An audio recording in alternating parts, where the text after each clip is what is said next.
Welcome to ETimes. This is Aditi. A huge congratulations for 13 lives. I wanted to ask, being a part of a real life incident through a film could be wonderful, but again, at the same time, as actors, you did have to learn and unlearn a lot of things. What were your biggest takeaways from the same? Well, definitely the challenge of learning to give the impression that we could have the skill set that these divers have. As you know, when you watch the film, there's this feeling like you can't just suddenly go into this cave or extract these buoys. So it was our job in a very short amount of time to be guided through the process of starting to understand how to deal with all the equipment, how to move through dark water, through very challenging obstacles, and try and do our best to look like we were honoring the professional men that do this for a living. Yeah. So it's a wonderful privilege as an actor to be able to get that as a challenge. And it was also very difficult in that, as we even know in the film, it's sort of talked about that it's not just about being a good diver. We see all those amazing Navy SEALs and how they struggled. These guys that came in to do the diving, they are such a small amount of people that can do the job they can do. They are so good at what they do. So it wasn't just about being able to cave dive. It was being able to be the best cave divers in the world in a space of 2 and a bit weeks. But we had an amazing team around us. And also I remember really wanting to get the speed at which these guys can put their kit on. Because for them, they do that. They've been doing it for years. They don't even need to think about the stuff they put on. But for us, you know, the first couple of days when we were filming, it took us ages to put all of our kit on and our costume and our bits on. But by the end of it, it was quite amazing. We were just clipping them on and doing it, You know, since the Tham Luang Cave Rescue was earlier depicted in films like The Cave and Rescue, were those films also a part for your preparation?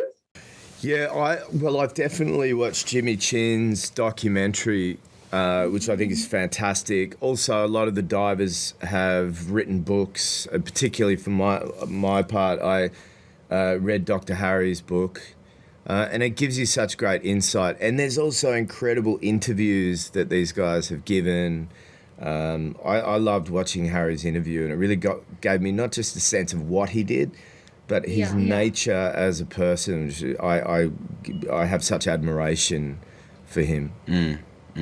And they were so generous with their time as well, these divers. We could just talk to them anytime we wanted. We had hour-long Zooms with, I think my first Zoom with Chris was about 5 hours.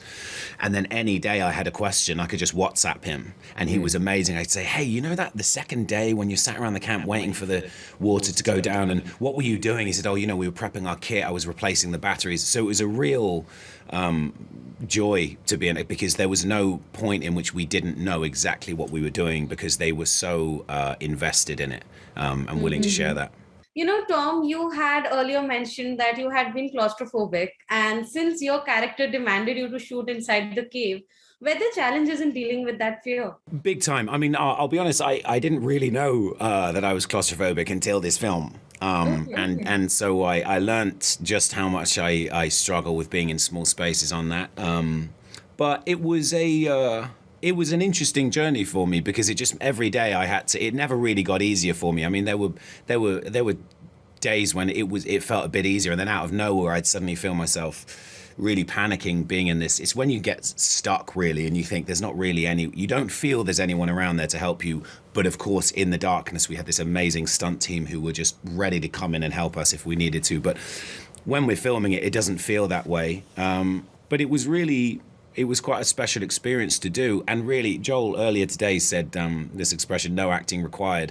I remember there's a moment where Chris gets in a bit of trouble in the cave, and I had to shoot this sequence with Ron, and he made me do it again and again. And then I came up to talk to him, and he said, oh, it was so great. It was, you guys, we could see, you know, the acting and the fear and the panic and all those moments. And I said, there's no acting required. That was just me panicking and being stuck, and my BCD got stuck, and and I lost hold of Rumi, the stunt double. I was like, I could just play it for real. So in a way, it was something to be embraced instead of to shy away from. So, Joel, what kind of energy are you taking from a project like this to something like The Boys in the Boat?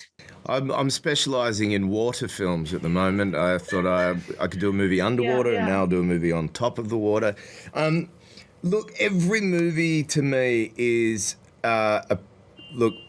I think I love being an actor. One of the reasons I love being an actor is because you get a history lesson every time you go to work, or you get a new skill that you get to learn, and you get paid to do it. I'm really interested in true stories. I'm interested in true stories partly because, as with this film, truth is always stranger than fiction. There's every aspect of this true story is so worthy of telling as a film. I think Boys in the Boat is the same thing. And when you get involved in those stories, you have this wealth of information that you can reach out and use to support what you do on screen. I just feel very privileged to have the job that I have. So, Tom, you've been part of several book adaptations, commercial projects, and real life biographies too. So, does your approach as an actor change with respect to the project, or what's your creative process in, choosing scripts in general? I think if I do have a creative process, it changes every time. I think I tend to sort of be led by the director. So whatever process they want to put on is what's so exciting for me. It's why we get to each and every job is completely new. There's never that job was a bit like this. Every single one is so different. My research tends to be pretty much the same. I try and read and consume everything I can. And so this was really special because there was just such a huge treasure chest of interviews and footage. And I remember being in quarantine for 2 weeks, and I just had Chris Jewell, who's the character I was playing. He has a YouTube channel, which is amazing, by the way. You should just watch the stuff he does is incredible. And I just had it playing on my laptop all day, his YouTube channel. And I just thought, this is so lucky. I get to a lot of it's the footage of his head cam. So I could literally, I was in his head. If you watch it on his YouTube channel, you're in his head. And that's so rare for an actor. You think, I don't even need to do very much. I can visualize exactly where he's going. You can see the moments he's moving stones aside in these caves. Yeah. So thank you so much, Joel and Tom, for doing this with me. I had a great time chatting with you. A huge congratulations for 13 lives and looking forward to more conversations. Bye-bye. Thank you. Bye. Thank you. Bye-bye. Bye.